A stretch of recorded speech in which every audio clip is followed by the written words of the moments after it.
Namaste.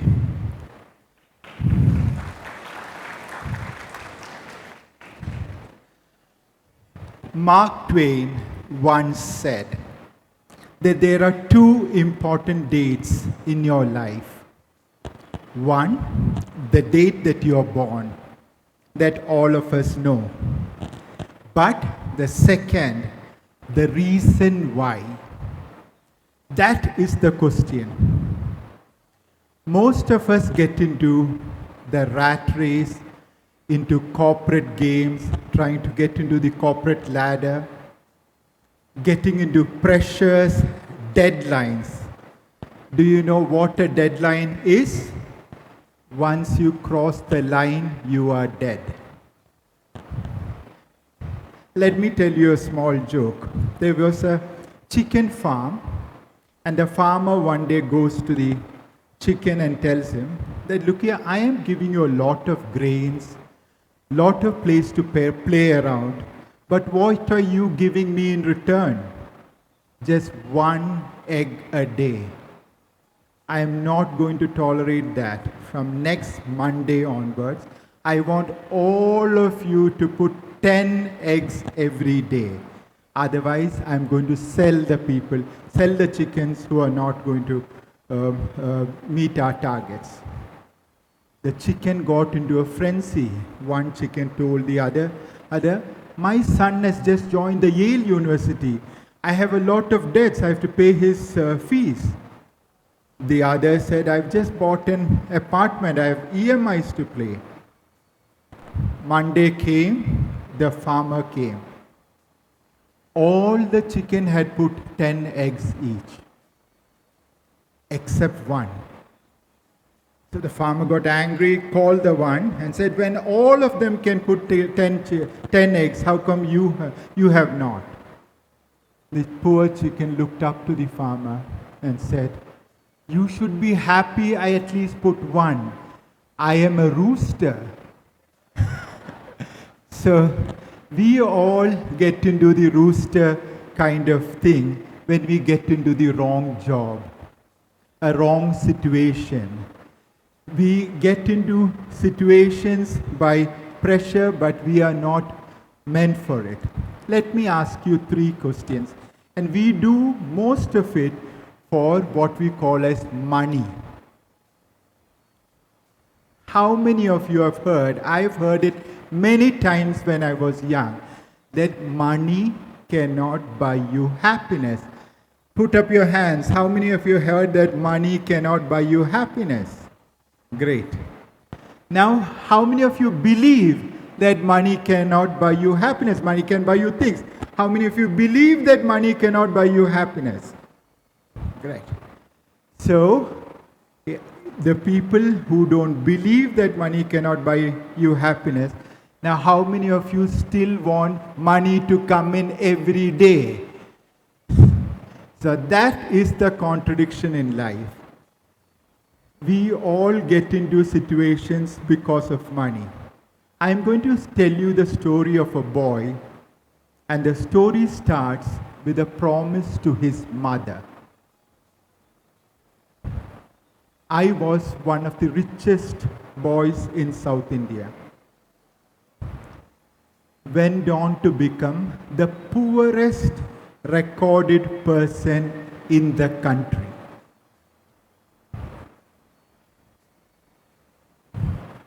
Son of a cashew king, had cashew plantations the size of a small kingdom.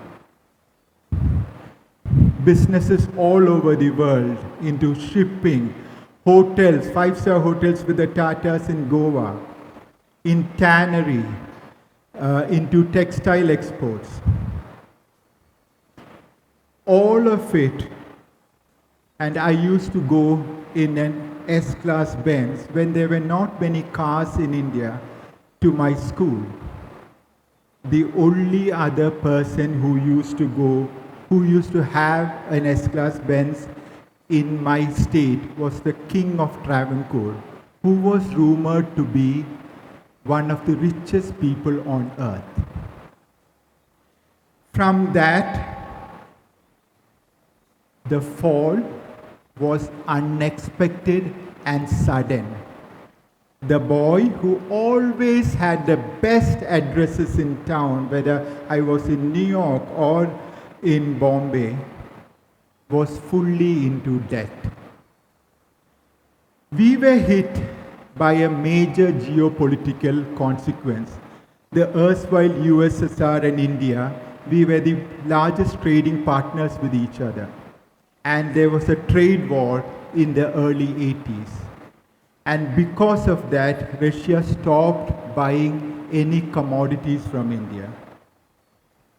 We were laden in with debts in today's value of 40,000 crores and with an interest of 36% per annum. Great sadness came to our family. Nobody knew how to get out of a situation like this. We were declared bankrupt. All our bank accounts, checkbooks, credit cards were all blocked. The customers who used to visit us never came again. All our friends and extended families avoided us like as though we were coronavirus. As fate would have it, the bankers wanted me to sign on the dotted line to take the liabilities because there was a lot of properties in my name. My father, my brother, my uncles, all accomplished people, thought it was impossible to pay this liability because that was the largest liability in the country. But my mother took me aside and sat me down and told me that, look, you have two choices. You have a choice to go out of the country and live a life, or stay back here, pay up the debts, clear the family name, and that is the noble thing to do. Let me tell you, if you do not do that, you will never be at peace. From that day onwards, I was plunged into business. My father had a multiple heart attack and he was in the intensive care unit. I was to look after the full business, 150,000 people working there, their salaries, their welfare, 175 litigations, legal fees, lawyers, all the creditors barging at me and coming and asking for money. There were few options for me. And among all this, I was in the first degree of college and I had to go to college. I had to finish my degree because in case all of it fails, I could at least apply for a job.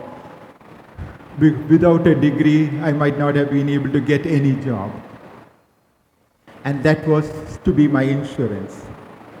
But between all this, my travels to try to meet our customers in New York or London, trying to buy raw nuts in Tanzania and coming back to Kollam, there is only 24 hours a day. I could attend my college for less than 30 days a year. But I was a top tennis player in the university, so they allowed me leave to be able to attend the exams. In this whole thing, I had to study the commerce because all the things that was being taught, whether it was accountancy, whether it was labor law, company law, or marketing, all of it was what I was practically needing in my everyday life at my office. So I would go to the class with full of questions because I was actually living it. And I would ask the professors all these questions.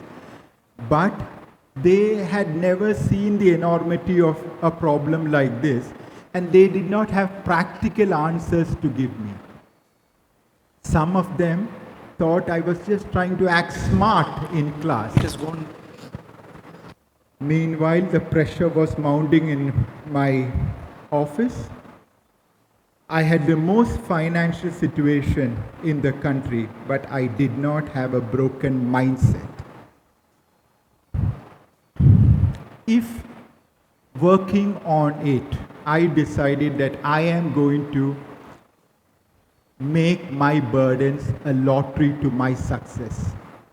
While my peers were enjoying life, partying, I decided I am going to endeavor to make myself good at studies as my insurance, as my tennis and yoga for my mind and my body, to be able to do business and succeed in that.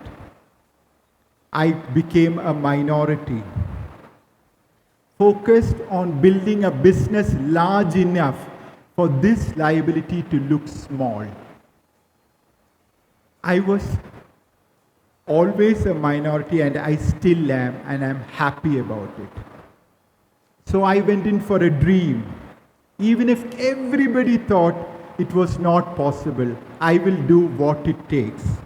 If that meant getting up early at 2:45 a.m. every day without holidays, talking to my associates in America while they were working to see what had happened during the day, working for 16 hours every day, I did it. At that point of time, I didn't have any money coming in from the banks or anywhere. So raising money from customers is the litmus test in any business. So I did my research. I found out the pain point for my customers, which was to get constant supply of cashews year on year at a stable, predetermined price and good quality. I offered them a solution on the condition that they paid me advance. They pounced at my offer that helped me reduce my debt tremendously. But problems are like haircuts. Even if you have one, the hair keeps growing again. Among all these problems, my brother died. The rise of Rajan Pillai was remarkable enough, but his death was like no other. He died at the hands of a very unfeeling system. He was a chairman of Britannia Industries, had businesses in 5 countries and leader of snack food in all the countries. Known as the Biscuit King of Asia, he had brought Coca-Cola back to India. His fall was sudden. A bigger businessman, and so was his liability.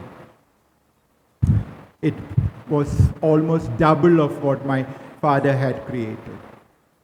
But from nature, I realized that a tree doesn't grow on one day. The grass that is stepped on every day still grows. All the constant defeats that are not failures. It is the mindset, the constant beating that gave me hope for tomorrow. I saw opportunities which others did not. We made broken cashews an integral part of Indian desserts and dishes. We worked with hoteliers to make a broth of broken cashews into sambar and chicken curry that enhanced the product, and that was a national hit. Along with that, we put biscuits, broken nuts on top of biscuits and called it the Good Day biscuits. We put toppings on ice cream and nuts into chocolates, value added them, all went to do major successes. At the age of 45, I was able to pay my father's debt. He was not there with me. He had died just 2 years before that.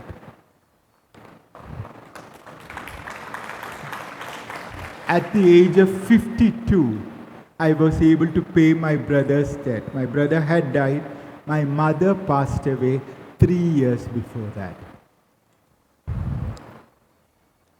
Today, I am wealthy in many ways. I've learned the lessons from here. I realize money is just a process. A whole lot of people believe that money is a goal by itself. It is the mindset, whether you have 10 rupees or 10 billion US dollars. Because I have a lot of billionaire friends who have a beggar's mindset. The only thing in their mind is, where can I get my next dollar from? Where can I get the next buck from? I stand at a time after having paid the debts. I had to go through this process to understand that today is the time for me to do significant things in my life. I have donated my multi-billion-dollar transnational corporation to a trust, ensuring that it does greater things than just personal profits. And I draw a salary only 7 times that of the lowest paid employee in my group. Even though I had inherited burdens that I didn't ask for, I am glad that I focused on it with great value systems and emotionally that helped me come out of it without much stress. I have found my reason through a promise that I kept to my mother. That is my story.